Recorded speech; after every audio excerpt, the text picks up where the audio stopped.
여러분, 오늘 여기 마리아가 하나님을 찬양하는데요, 뭐라고 찬양하냐면 이렇게 찬양해요. 내 마음이 하나님 내 구주를 기뻐하였으면 그의 여종의 비천함을 돌보셨습니다. 비천함을 돌보신 하나님을 찬양을 하는 모습을 봅니다.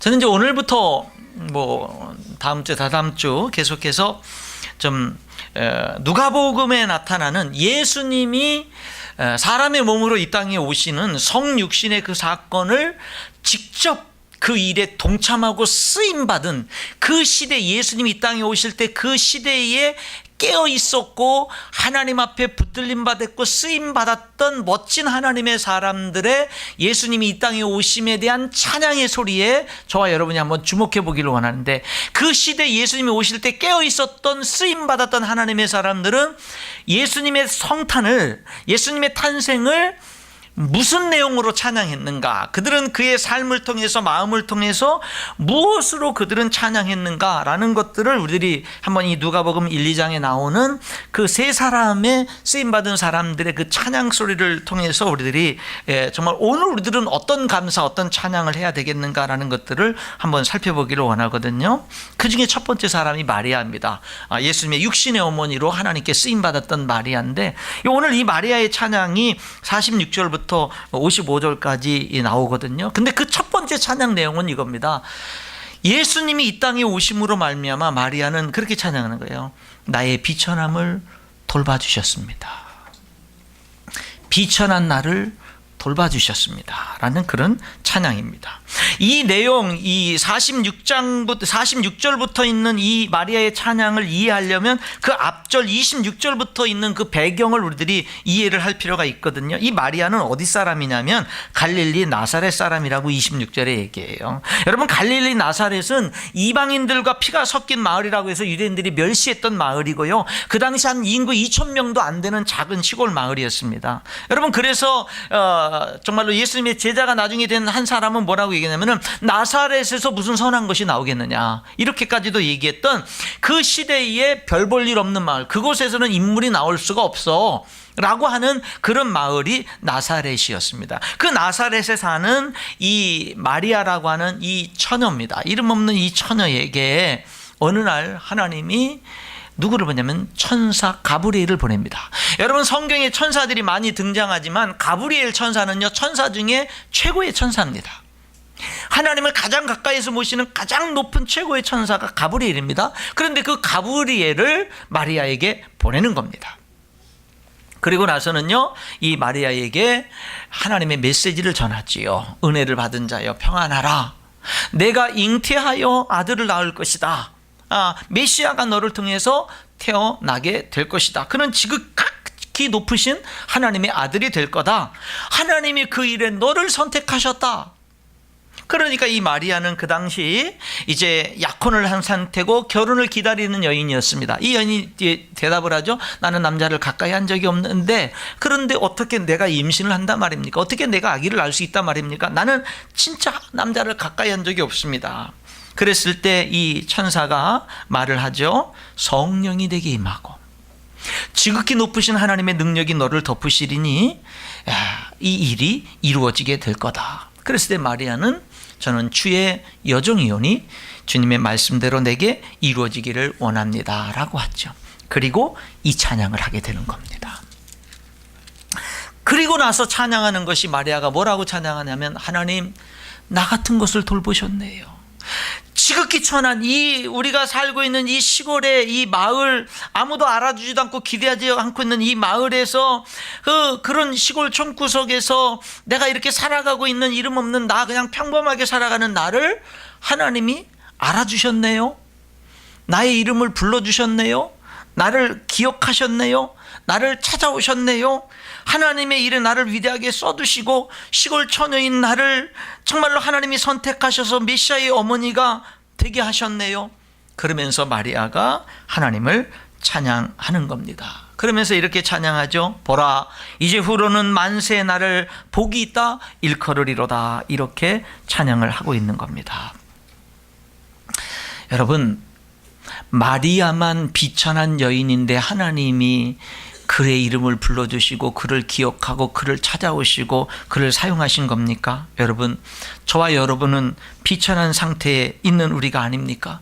죄로 인해서 저주 가운데 던져진 우리들 아닙니까? 그런데 여러분, 우리들을 하나님이 저와 여러분을 위해서 예수님을 십자가에 죽게 하시고 예수님이 우리가 똑같은 육신의 몸을 입고 우리를 찾아오셔서 예수님을 믿고 영접한 우리들을 자녀 삼아 주셨으니, 여러분, 이 마리아의 찬양, 내 영혼이 주를 찬양하며 내 마음이 하나님 내 구주를 기뻐하였음은 그 여종의 비천함을 돌보셨습니다. 예수님의 성탄을 우리들이 다시 한번 기억하면서 우리들이 정말 감사하고 찬양할 것이 무엇입니까? 하나님이 나의 비천함을 돌봐주셨다.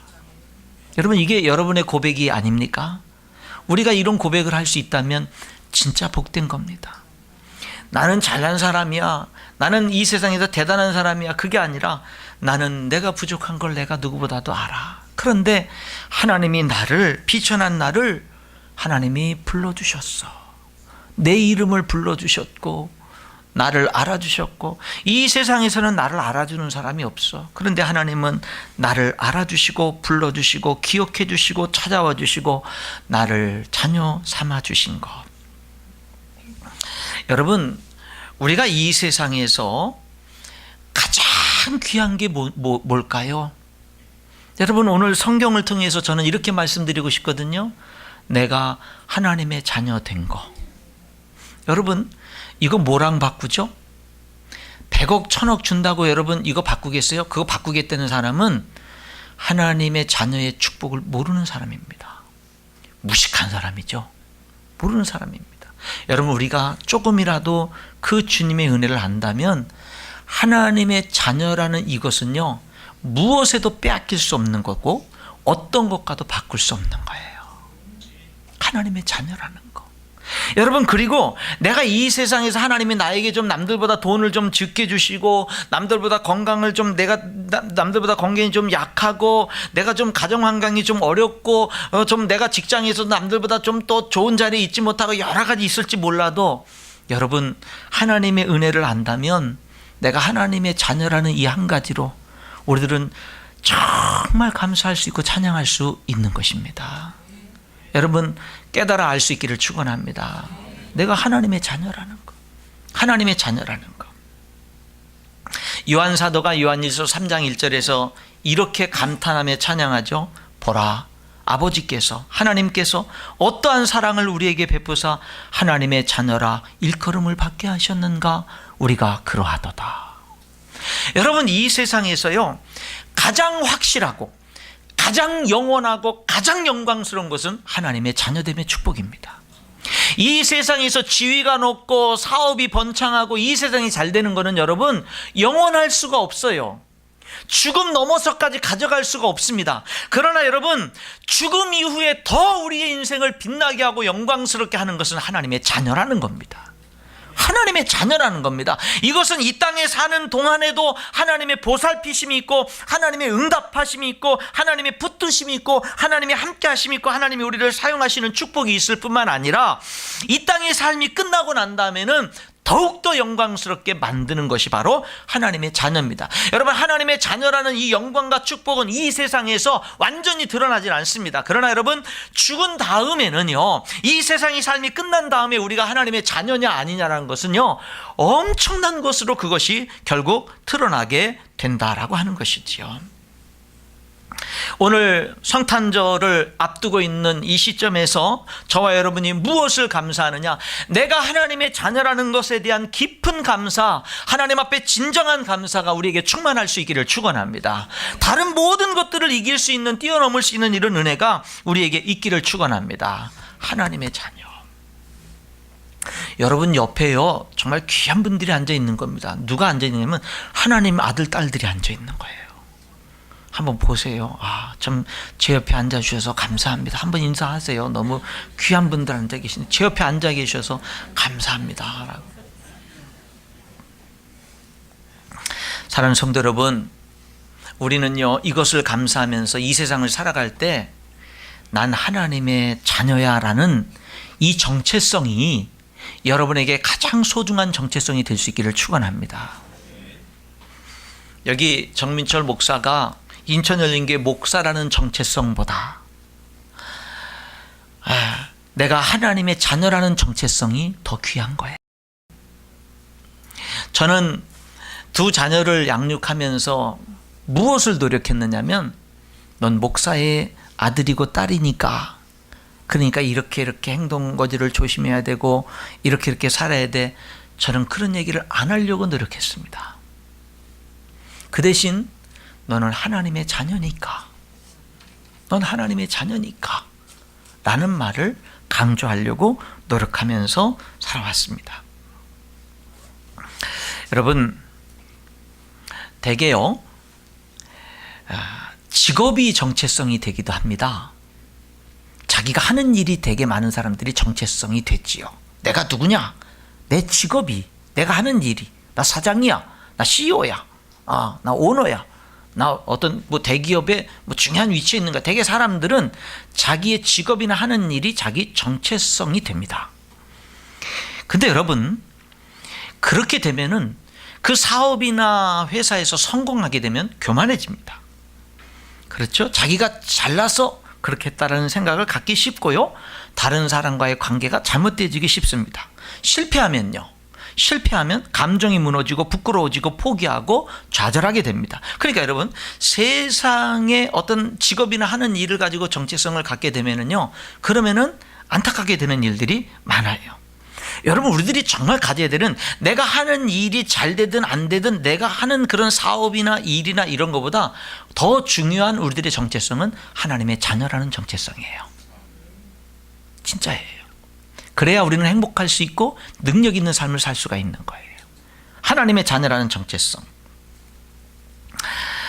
팀 켈러라는 목사님이 계시는데 리드머 교회에 목회하는데, 이 교회에 어느 날 한 여인이 이 교회를 다니겠다고 왔습니다. 교회 아직도 하나님에 대해서 모르고 예수님에 대해서 몰라요. 그냥 어쨌든 나 이 교회 다니겠다고 온 거예요. 하나님, 아직 예수님을 믿지도 않는데 왜 우리 교회를 오시게 됐고 왜 앞으로 이 교회를 계속 다니게 됐느냐 물어본 거죠. 그랬더니 이 여인이 자기가 경험한 일을 얘기하는 거예요. 회사에 취직했는데 회사에서 취직하고 얼마 안 돼서 엄청나게 큰 실수를 저질렀습니다. 회사에서 잘릴 수밖에 없는 그런 엄청난 큰 실수였는데, 자기 바로 직속 위에, 바로 위에 상관이 그 여인의 잘못을 듣고는 그 위에 자기 그 상관 위에 있는 상관에게 가서 그 여인의 실수에 대해서 뭐라고 얘기를 했냐면, 그 위에 상관이 내가 잘못했습니다라고, 여인이 잘못한 걸 가지고 그 직속 상관이 내가 잘못했습니다, 내가 이 여인에게, 들어온 지 얼마 안 되는 여인에게 이런 것들을 잘 가르치지 못해서, 잘 인지시키지 못해서 그래서 실수한 겁니다, 내가 잘못했습니다, 그러니까 제가 앞으로 잘 이렇게 좀 돌보겠습니다, 이렇게 해가지고 이 사람이 그 윗상관에게 책망도 받고 막 이렇게도 했지만, 자기에게 불이익이 오기도 했지만은 이 여인이 회사에서 잘리는 것을 막아줬습니다. 보호해줬어요. 해고당하지 않았습니다. 이 여인이 너무 감사해서요, 이 직속상관에게 찾아와서 물어봤습니다. 왜 나를 보호해 줬냐고. 그러면서 하는 얘기가, 나는 지금까지 여러 회사를 많이 다녀보고 많은 사람들을, 상관들을 모셔봤지만 내가 어떤 일을 잘했을 때 나의 상관들은 그 윗상관에게 자기가 한 것처럼 다 보고했다. 그리고 내가 뭐를 잘못하면 나를 보호해주지 않고 나에게 책망을 했다. 나에게 그 잘못한 거를 나에게 뒤집어 씌우고, 잘한 것은 자기가 잘한 것처럼, 대개 사람들은, 내가 만나본 대다수 상관들은 그랬지, 당신처럼 나의 잘못을 자기 잘못이라고 하면서 나를 이렇게 보호해준 사람은 나는 처음 만난 거다. 지금 처음 만났는데 왜 그랬느냐 이렇게 물어본 거죠. 그러니까 이 직속 상관이 너는 훌륭한 사람이고 그 실패를 통해서 잘할 수 있으니까 뭐 그런 거 상관하지 말고 그냥 열심히 일을 해 하고, 왜 그랬는지를 얘기를 안 해주는 거예요. 뭐 그럼 알겠습니다 하고 물러가야 되는데, 이 여인이 난 알고 싶다, 당신이 왜 그렇게 했는지를 알고 싶다, 꼭 좀 말을 해달라. 그래서 결국 이 직속상관이 한 말이 이겁니다. 나는 그리스도인이다. 예수님이 나의 모든 죄, 나의 모든 잘못을 대신해서 십자가에 죽으시고 형벌을 대신 다 받아주셨다. 나도 그 예수님의 받은 은혜를, 그 작은 일부를 나눈 것뿐이다, 너랑. 이것이 그 사람의 대답이었어요. 당신 어느 교회 다니냐? 그래서 그 교회를 무조건 나온 겁니다. 이 여인을 놀라게 만든 것은요, 그 직속상관의 정체성이었습니다. 나는 어떤 회사의 상관이라는 정체성보다 내가 하나님의 사람이고 자녀고 그리스도인이라는 정체성이 이 직속상관에겐 가장 중요한 정체성이었던 거예요. 여러분은 어떤 정체성이 여러분에게 가장 소중합니까? 정말 하나님의 자녀입니까? 정말 하나님의 자녀라는 이 정체성은 그 어떤 것과도 바꿀 수 없는 여러분에게 소중한 소망이고 영생의 소망이고 영원한 영광입니까? 만약에요, 이 일이 정체성이 된다면 절대 손해난 일을 우리들은 할 수 없습니다.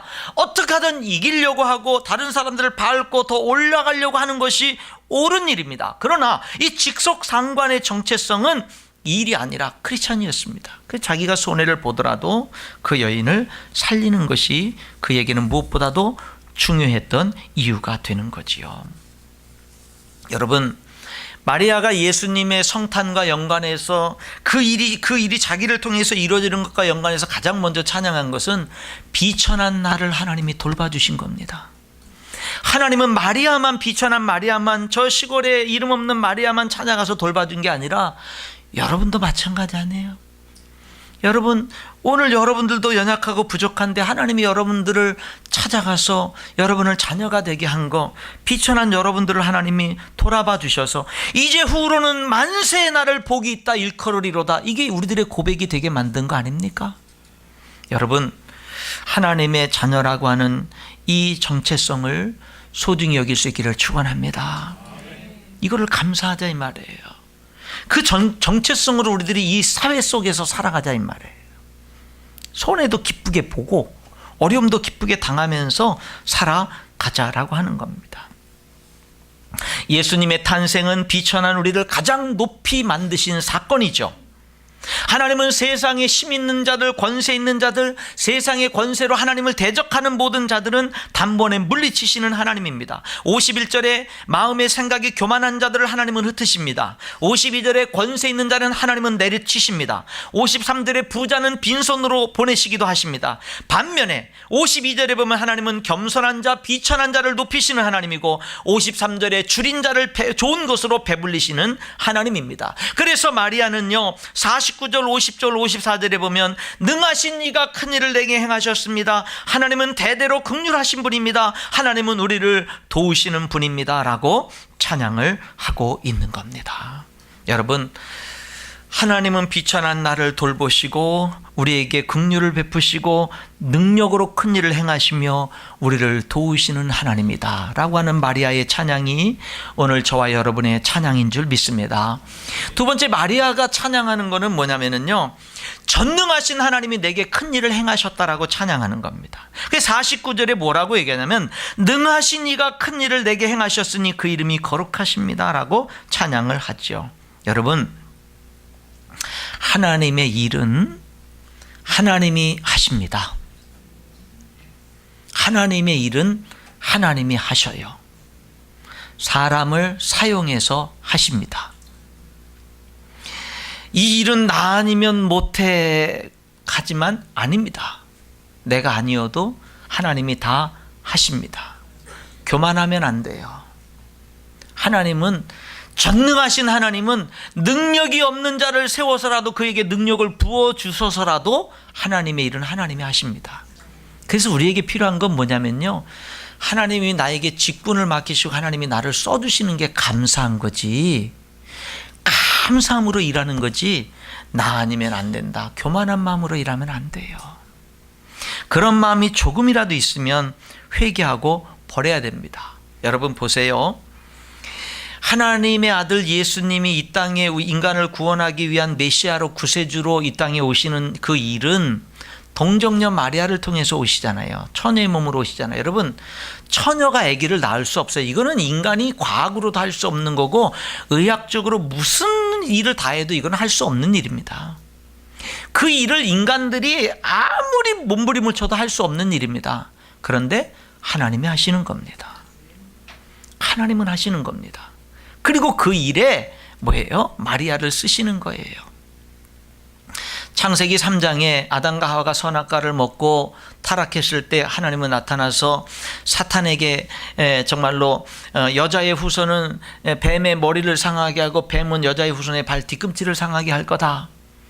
뱀은 여자의 후손의 발 뒤꿈치를 물어서 좀 상처를 입힐지 모르지만 여자의 후손은 그 뱀의 머리를 밟아서 완전히 죽일 거다. 그래서 뭐냐면은 이 인간이 죄를 범했을 때 여자의 후손이 태어나서 사탄의 모든 역사를 완전히 다 물리치고 해결할 것을 얘기했는데, 여러분 성경의 역사상 여자의 후손은 동정녀 처녀의 몸에서 태어나신 하나님의 아들 예수 외에는 여자의 후손이 없어요.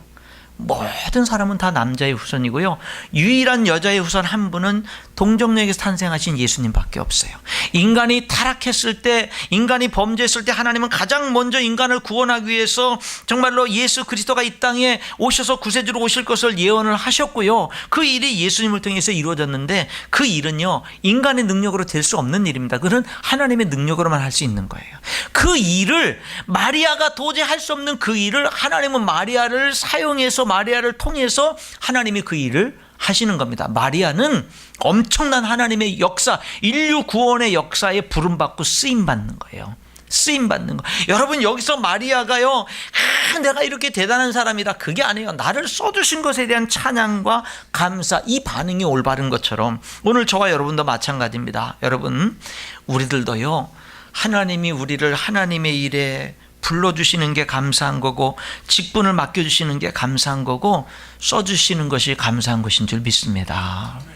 그게 감사한 거지요. 그게 교만한 것도 아니고. 그런데 그런 일이 어떻게 일어납니까? 여러분, 하나님 나를, 여러분들을 쓰시려고 할 때 나는 부족한데, 나는 그 일을 감당할 수 없는데, 여러분 마리아가 어떻게 이 일을 감당합니까? 하나님이 부르시고 하나님이 일하시는 거예요. 여러분 기억하세요. 여러분이 한다고 생각하지 마세요. 하나님이 부르시고 하나님이 일하시는 거예요. 내가요, 할 수 없는 거지만 순종을 하면 하나님이 역사하시는 것인 줄 믿습니다. 역사하는 거예요. 여러분 여기 마리아가 참 신기합니다. 여기 마리아가 나는 남자를 알지 못하는데 어떻게 내가 임신하고 아기를 낳는단 말입니까? 그러니까는 천사 가브리엘이 뭐라고 얘기하냐면, 성령이 내게 임함으로 이루어지고 하나님의 능력으로 내게 이 일이 이루어지는 거야.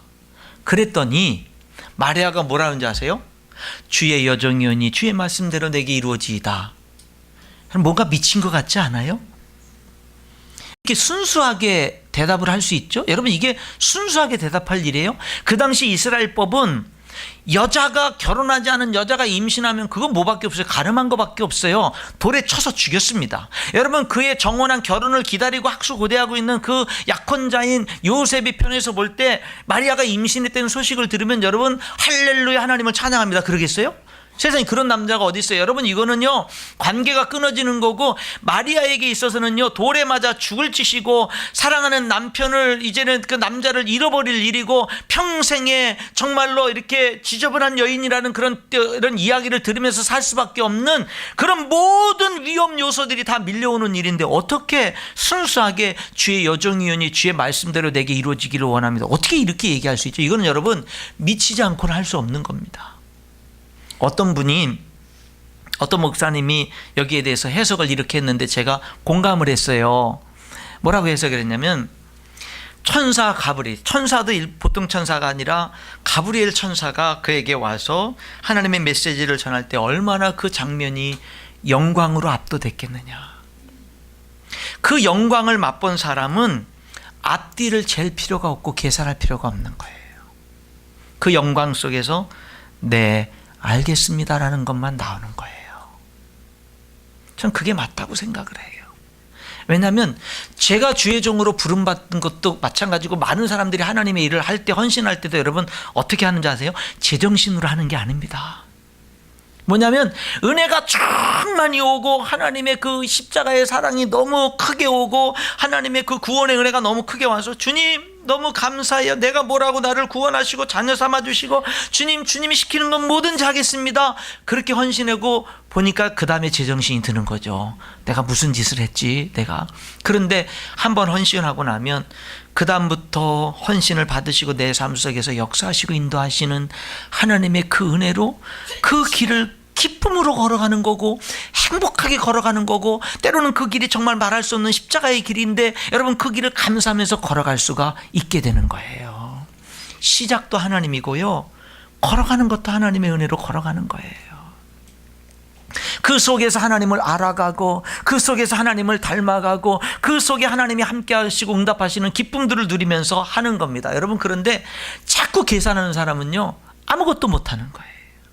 아무것도 못하는 거예요. 여기 마리아는 하나님의 그 부르심 앞에서 그냥 순종하는데 뭐죠? 하나님의 영광을 보니까 여러분 순종하는 거예요. 그리고 그 길을 하나님의 능력으로 걸어가는 겁니다. 여러분, 여기 마리아가 하나님을 찬양하는 두 번째 찬양이 뭐였어요? 전능하신 하나님이 능하신 일을 내게 행하신 거예요. 나 같은 사람이 어떻게 이렇게 메시아가 하나님이 어떻게 나를 통해서 이 세상에 오신단 말입니까? 어떻게 하나님이 나 같은 사람을 천하고 낮은 나를 하나님이 어떻게 이렇게 위대한 일에 쓰신단 말입니까? 여러분을 그렇게 쓰시는 줄 믿습니다. 우리를 그렇게 쓰시는 거예요. 하나님은 하나님의 일을 하나님이 하셔요. 사람을 통해서 하셔요. 마리아를 통해서 하셔요. 그리고 엘리사벳을 통해서 예수님의 길을 예비하는 요한이 태어나게 되고, 그리고 여러분 그 엘리사벳을 통해서 일합니다. 마리아가 주의 여정여인이 주의 뜻대로 되기를 원합니다라고 하니까 천사가 딱 떠나갔어요. 그리고 나니까 천사가 떠나면서 하나님의 영광도 같이 이렇게 딱 사라졌겠죠. 그리고 난 다음에 뭐가 올까요? 제정신이 오지요. 내가 지금 무슨 짓을 했는가.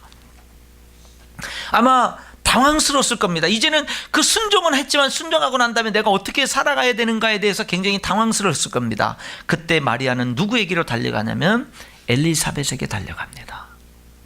엘리사벳은요 이미 하나님의 기적의 역사를 체험한 여인입니다. 성령으로 하나님의 일을 볼 줄 아는 여인입니다. 마리아가 왔을 때 어린 것이 행동거지를 어떻게 있길래 약혼을 하고 결혼 앞둔 여인이 임신을 했냐고, 지금 무슨 짓을 한 거냐고 야단치는 것이 아니라, 여러분 이 엘리사벳은요 마리아가 오니까 그 앞에 보니까 42절에 이렇게 말하죠. 큰 소리로 여자 중에 내가 복이 있으며 내 태중의 아이도 복이 있도다. 내 주의 어머니가 내게 나오니 이 어찌된 일인가. 보라, 내 무난한 소리가 내 귀에 들릴 때 아이가 내 복 중에서 기쁨으로 뛰놀았도다. 주께서 하신 말씀이 반드시 이루어지리라고 믿은 그 여자에게 복이 있도다. 여러분 아마 마리아는 혼란스러웠을 겁니다. 그런데 여러분 이 마리아가 엘리사벳에게 이 믿음의 사람, 영적으로 의지할 수 있는 영적으로 깨어있는 믿음의 사람에게 가니까는요 이 마리아를 책망하는 것이 아니라 영적으로 그 상태를 볼 수 있는 눈을 가져서 엘리사벳이 격려해주고 찬양하는 거예요. 마리아라고 하면 안정시키고 그 일을 갈 수 있도록 하나님은 천사를 통해서 마리아에게 그 일을 하게 하실 뿐만 아니라 엘리사벳이라는 또 다른 하나님의 사람을 통해서 이 마리아가 하여금 사명의 길을 계속 갈 수 있도록 이끄시고 역사하시는 하나님의 역사를 여기서 우리가 보게 되는 겁니다. 여러분, 성령으로 보고 성령으로 아는 거지요. 마리아와 엘리사벳의 두 여인의 만남은 두 사람 서로를 더 충만하게, 성령으로 충만하게 만들었습니다. 여러분, 영적으로 혼란스러울 때는요 정말 믿음의 사람을 찾아가야 됩니다. 이상한 사람 찾아가면 같이 망합니다. 여러분에게 누군가 믿음의 후배들이 찾아와서 상담을 할 때는요 영적으로 건면해야 됩니다. 그들을 살려야 됩니다. 주님의 임재 안으로 그들을 인도해야 되는 것입니다. 사랑하는 성도 여러분, 하나님은 사람을 통해 일하십니다. 하나님의 일은 하나님이 하십니다. 우리 인간들을 사용하신다라고 하는 겁니다. 여러분, 계속 쓰임받을 수 있기를 축원합니다. 더 쓰임받을 수 있기를 축원합니다. 여러분 보세요. 사명 없이 살면 어떤 일이 일어날까요? 편하게 살지요. 하나님 앞에 서는 날은 어떻게 될까요? 하나님이 여러분에게 많은 은혜를 주셨습니다. 많은 복을 주셨습니다. 사명으로 부르셨습니다. 헌신할 기회를 요청하셨습니다. 그런데 부담스럽다고 피했습니다. 평범하게 살고 싶다고 피했습니다. 좀 쉬게 해달라고 피했습니다. 자신 없다고 피했습니다. 시킬 만한 사람 시키라고 피했습니다. 왜 자꾸 헌신을 요청하는지 모르겠다고 피했습니다. 싫다고 피했습니다. 하나님 앞에 서는 날, 내가 너에게 그렇게 많은 복을 주었고 많은 사명으로 너를 불렀고 헌신의 길을 요청했는데 하나도 사명 없이 살았다면, 여러분, 우리가 정말 하나님 앞에 서는 날 어떻게 설 수가 있겠습니까? 여러분, 우리가 구원받은 정말 우리가 구원받았다면, 언제 죽어도 정말 천국 간다면 이 땅에 뭐하러 살지요? 천국에 빨리 가지요? 여러분, 이 땅에 우리들이 천국이 이 세상보다 100% 모든 것이 다 좋은데 왜 굳이 이 땅에 살지요? 천국에 대한 소망이 없어서 그런가요? 아니죠. 여러분, 왜 이 땅에 살죠? 사명 때문에 사는 겁니다. 하나님이 우리를 통해서 하실 일이 있는 겁니다. 그 일이 크든 작든 여러분, 우리는요 사명을 따라 살아야 될 줄 믿습니다. 그걸 감사하는 거예요. 보세요, 여기 마리아에게 사명이 임하죠. 너 처녀지만 너 임신해서 아들을 낳을 거야. 하나님의 메시아가 너를 통해 태어날 거야. 그 사명과 그 사명에 순종할 때 따라오는 어떤 수많은 비난, 사랑하는 남자를 잃을지 모르는 위험, 돌에 맞아 죽을지 모르는 위험, 이런 모든 것들. 그런데 여러분, 여기 가브리엘 천사는 이 마리아를 너 참 불행하다 이렇게 말하지 않고요, 은혜를 받은 자요 평안할지어다 그렇게 말을 하고요, 뭐라고 얘기합니까? 하나님이 은혜가 내게 임했느니라 라고 여기 말을 하고 있는 모습을 보게 되는 거죠. 여러분, 사명, 하나님의 사명 앞에 네 하면 희생해야 돼요, 헌신해야 돼요, 수고해야 돼요, 욕먹어야 돼요, 가시밭길을 걸어갈 수도 있어요, 십자가를 질 수도 있어요. 그런데 여러분, 그것을 하나님은 뭐라고 그러는 거예요? 은혜다라고 하는 거예요. 그게 은혜를 받은 자요 라고 여기 말씀하고 있는 겁니다. 하나님의 일은 하나님이 하시는데 우리 사람들의 순종을 통해서 하십니다. 마리아는 이렇게 고백합니다. 주의 여종이오니 말씀대로 내게 이루어지이다 하매 천사가 떠나니라. 여러분, 결국 저는 주의 종이오니 말씀대로 내게 이루어집니다라고 저와 여러분이 고백할 때, 그때 비로소 하나님은 우리의 삶 가운데서 일하시기 시작하시는 것입니다. 말씀의 결론을 맺겠습니다. 오늘 여기 본문은 예수님이, 하나님의 아들이 이 땅에 우리를 구원하기 위해서 오실 때에 그 일에 가장 가까이에서 가장 깨어있는 모습으로 가장 위대하게 쓰임받은 하나님의 사람의 찬양입니다. 찬양.